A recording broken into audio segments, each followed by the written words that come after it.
क्या एक मां अपने ही बच्चे का खून कर सकती है? क्या है ये सूचना सेठ का गोवा वाला मामला? आज हम आपको इसकी पूरी कहानी सुनाने जा रहे हैं। आर्टिफिशियल इंटेलिजेंस एथिक्स एक्सपर्ट और डेटा साइंटिस्ट और साथ ही अपनी startup company mindful AI lab की फाउंडर और सीईओ 39 साल की सूचना सेठ अपने 4 साल के बेटे के साथ 6 जनवरी के दिन बेंगलुरु से गोवा के लिए उड़ान भरती हैं। गोवा एयरपोर्ट पर उतरने के बाद वो वहां से सीधे कैंडोलिम इलाके में मौजूद सोल बैनियन ग्रैंड होटल में चेक इन करती हैं। होटल की बुकिंग सूचना ने पहले ही करा रखी थी। रिसेप्शन पर बाकायदा वो अपना आईडी कार्ड दिखाती हैं। इसके बाद 6, 7 और 8 जनवरी को सूचना अपने बेटे के साथ गोवा के अलग अलग इलाकों में घूमने जाती हैं। तो सब कुछ ठीक लग रहा था, मगर तभी अचानक 8 जनवरी की रात करीब 10 बजे सूचना होटल के रिसेप्शन पर फ़ोन करती हैं और कहती हैं बेंगलुरु के लिए कैब बुक करिए। होटल के ट्रैवल डेस्क को सूचना की ये बात बड़ी अजीब लगती है। ट्रैवल डेस्क पर मौजूद शख्स सूचना को मशवरा देता है कि आप कैब से बेंगलुरु क्यों जा रही हैं, आप फ्लाइट से जाइए, सस्ता पड़ेगा, वक्त भी बचेगा। मगर सूचना कैब से ही बेंगलुरु जाने की बात दोहराते हुए उसे उसी वक्त एक कैब बुक करने को कहती हैं और साथ ही कहती हैं कि पैसे की कोई चिंता ना करें, जितना किराया होगा वो दे देंगी। अब वक्त रात का हो चला था और घड़ी की सुइयां 8 जनवरी से 9 जनवरी में दाखिल हो रही थीं। तो 8 और 9 जनवरी की दरमियानी रात के करीब 1 बजे थे और इस 1 बजे एक इनोवा कार होटल में पहुंचती है। सूचना रिसेप्शन पर पहुंचकर उसका बिल चुकाती हैं और चेकआउट करती हैं। चेकआउट करने के बाद एक बैग लेकर वो होटल से बाहर निकलती हैं और बाहर खड़ी इनोवा कार में बैठ जाती हैं। कार अब गोवा से बेंगलुरु के लिए रवाना हो चुकी थी, मगर सूचना के जाने में एक अजीब बात थी। वो जब होटल आई थी तो अपने 4 साल के बेटे के साथ आई थी, लेकिन चेकआउट के बाद जब वो होटल छोड़ रही थी तब उनके पास सिर्फ एक बैग ही था, बेटा नहीं था। इसके बाद सूचना के कमरे में खून की बूंदें दिखती हैं तो पुलिस को अनहोनी की आशंका होती है। जी हाँ, गोवा से बेंगलुरु तक की दूरी करीब 550 किलोमीटर से भी ज़्यादा की है। सड़क के रास्ते सफ़र को पूरा करने में करीब 10 घंटे लगते हैं। उधर सूचना कार से बेंगलुरु की तरफ बढ़ रही थी और इधर गोवा में नई सुबह ने दस्तक दे दी थी। होटल के स्टाफ ने तमाम कमरों के साथ साथ सूचना के कमरे की भी सफाई करनी शुरू की। तभी एक स्टाफ की नज़र सूचना के कमरे में मौजूद खून की कुछ बूंदों पर पड़ी। खून देखते ही वो घबरा गया। उसने फौरन होटल मैनेजर को इसकी खबर दी। मैनेजर ने फौरन कालिंगुट पुलिस स्टेशन को इसकी जानकारी दी और उस वक्त तक 9 जनवरी की सुबह 8 बज रहे थे। सूचना मिलते ही पुलिस फौरन होटल के उस कमरे में पहुंचती है जहां सूचना ठहरी थी। खून के निशान देखकर उसे अंदाजा हो जाता है कि इस कमरे में कुछ अनहोनी हुई थी। अब पुलिस कमरे में ठहरे गेस्ट के बारे में पूछताछ करती है। तब पता चलता है कि यह कमरा रात 1 बजे बेंगलुरु से सूचना सेठ नाम की एक महिला ने ही खाली किया था। पुलिस अब सीसीटीवी फुटेज खंगालती है और पुलिस को दिखता है कि बेटा मां के साथ नहीं जा रहा है। ऐसा कहीं कोई रिकॉर्डिंग नहीं है।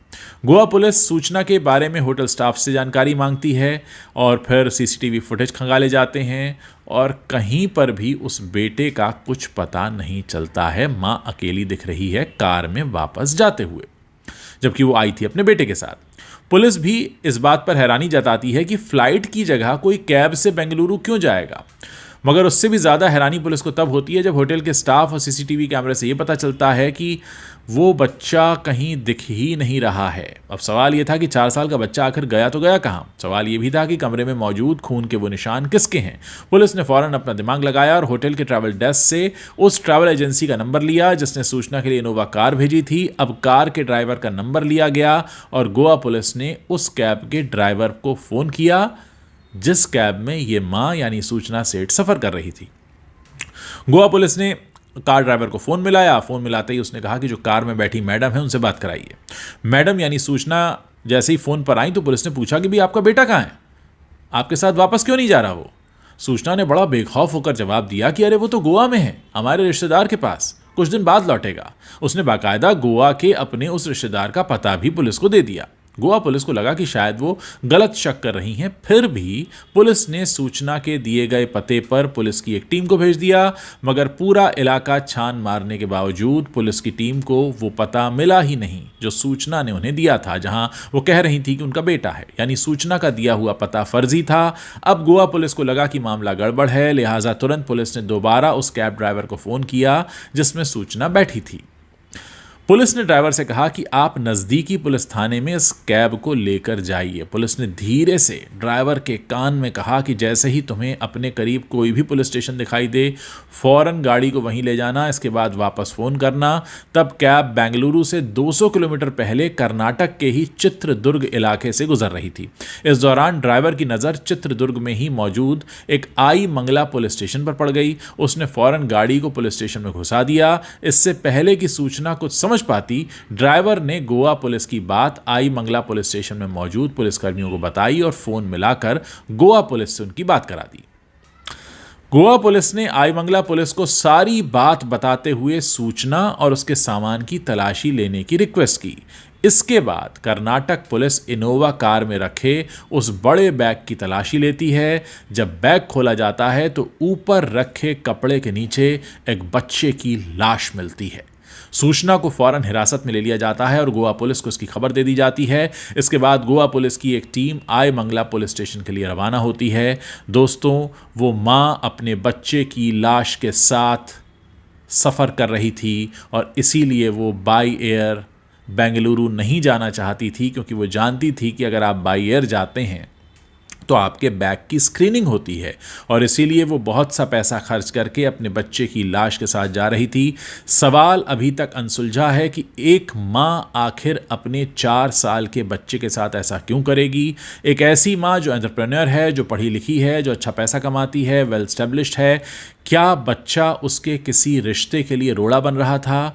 क्या ऐसा कारण था जिसकी वजह से 39 साल की ये महिला ये फैसला लेती है कि मैं अपने इस बच्चे को अपने हाथों ख़त्म कर दूंगी? और उससे पहले वो गोवा में घूमती है। उसने गोवा को ही क्यों चुना? क्या गोवा आने से पहले ये प्लान तय था? क्या कोई वजह थी जो गोवा को ही चुना गया था? ये सब अचानक हुआ? क्या इसमें कुछ और लोग भी शामिल हैं? इसके साथ साथ एक बात और कि आखिर आज की पढ़ी लिखी महिला होने के नाते क्या उसे इतनी जानकारी नहीं थी कि कानून के हाथ इतने लंबे होते हैं कि आप कोई भी तिकड़म क्यों ना अपना लें, अगर आपने इतना बड़ा अपराध किया है तो आप डेफिनेटली पकड़े जाएंगे। और वो पकड़ी भी गई, और आप देखिए कैसी सूझबूझ रही गोवा पुलिस की। और उस ड्राइवर ने भी बिल्कुल सही काम किया। जैसे उसे पता चला कि भाई मेरे कैब में जो सवारी बैठी है वो अपराधी है, उसने गलत काम किया है, और कैसे वो पुलिस स्टेशन में ले जाता है। पूरी फिल्मी कहानी है, कुछ ही घंटों के अंदर होता है ये सब कुछ। 8 से 9 जनवरी की दरमियानी रात वो कैब बुक हुई थी, और वो कैब इससे पहले कि अपने डेस्टिनेशन तक पहुंचती, रास्ते में ही पुलिस स्टेशन तक उसे पहुंचाया जाता है। वहां तलाशी होती है, बैग से बच्चे की लाश मिलती है, और पूरा का पूरा केस खुल जाता है। जाहिर है सूचना अब सलाखों के बाहर नहीं आ पाएगी, लेकिन एक सवाल अपनी जगह वहीं खड़ा है कि आखिर एक माँ ने अपने बच्चे के साथ ऐसा क्यों किया। उम्मीद है आने वाले दिनों में इस पूरे राज से पर्दा उठेगा। बहरहाल जब से केस सामने आया है, हर कोई हैरान है कि आखिर कोई माँ ऐसा कैसे कर सकती है।